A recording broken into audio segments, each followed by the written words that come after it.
ಬೆಂಗಳೂರಿನ ಮತ್ತಷ್ಟು ಸುದ್ದಿಗಳನ್ನ ಕ್ವಿಕ್ ಆಗಿ ನೋಡೋಣ ರೌಂಡ್ ಅಪ್ ನಲ್ಲಿ.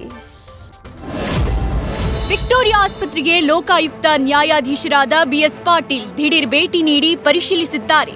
ವೈದ್ಯರು ರೋಗಿಗಳಿಗೆ ಚಿಕಿತ್ಸೆ ಸರಿಯಾಗಿ ನೀಡದೆ ಇರೋದ್ರ ಬಗ್ಗೆ ಸಾಕಷ್ಟು ದೂರು ಬಂದ ಹಿನ್ನೆಲೆ ಆಸ್ಪತ್ರೆಯ ಎಲ್ಲಾ ವ್ಯವಸ್ಥೆ ಬಗ್ಗೆ ಬಿಎಸ್ ಪಾಟೀಲ್ ಪರಿಶೀಲನೆ ನಡೆಸಿದ್ರು. ಜೊತೆಗೆ ವಿಕ್ಟೋರಿಯಾ ಎಮರ್ಜೆನ್ಸಿ ಸೆಂಟರ್ ವಿಶೇಷ ಅಧಿಕಾರಿ ಬಾಲಾಜಿ ಪೈರಿಂದ ಈ ಬಗ್ಗೆ ಮಾಹಿತಿ ಪಡೆದಿದ್ದಾರೆ.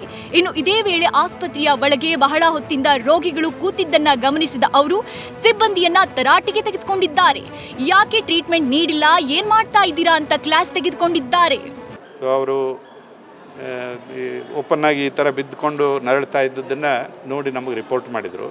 ಇದಲ್ಲದೆ ಈ ವಿಕ್ಟೋರಿಯಾ ಹಾಸ್ಪಿಟಲ್ ಬಗ್ಗೆ ಮತ್ತು ಮೇಜರ್ ಹಾಸ್ಪಿಟಲ್ಸ್ ಬೆಂಗಳೂರಿನಲ್ಲಿ ಏನಿದಾವಲ್ಲ ಅವುಗಳಲ್ಲಿರುವಂಥ ಡೆಫಿಷಿಯನ್ಸೀಸ್, ಕುಂದುಕೊರತೆಗಳು ಸರ್ವಿಸ್ನಲ್ಲಾಗಲಿ, ಇನ್ಫ್ರಾಸ್ಟ್ರಕ್ಚರ್ನಲ್ಲಾಗಲಿ, ಮೆಡಿಸಿನ್ನಲ್ಲಾಗಲಿ, ಯಾವುದೇ ವಿಷಯದಲ್ಲಿ ಕೊಡುವಂಥ ಸರ್ವಿಸ್ನಲ್ಲಿ ಇರುವಂಥ ಲೋಪಗಳನ್ನು ಕಂಪ್ಲೇಂಟ್ ಮೂಲಕ ಹಲವಾರು ಸಾರಿ ನಮ್ಮ ಗಮನಕ್ಕೆ ಬಂದಿದ್ದರಿಂದ ನಾವು ಕೇಸ್ ರಿಜಿಸ್ಟರ್ ಮಾಡಿದ್ದೀವಿ. 2 ವರ್ಷಗಳಿಂದ ಭಾರಿ ವಾಹನಗಳ ಸಂಚಾರಕ್ಕೆ ಬಂದಾಗಿದ್ದ ಪೀಣ್ಯ ಮೇಲ್ಸೇತುವೆ ಇಂದಿನಿಂದ ಎಲ್ಲ ಭಾರಿ ವಾಹನಗಳ ಓಡಾಟಕ್ಕೆ ಗ್ರೀನ್ ಸಿಗ್ನಲ್ ಸಿಕ್ಕಿದೆ. ವಾರದಲ್ಲಿ ಒಂದು ದಿನ ಅಂದ್ರೆ ಶುಕ್ರವಾರ ಬೆಳಗ್ಗೆ 6 ಗಂಟೆಯಿಂದ ಶನಿವಾರ ಬೆಳಗ್ಗೆ 6 ಗಂಟೆವರೆಗೂ ಸಂಚಾರಕ್ಕೆ ಅವಕಾಶ ಇರಲ್ಲ.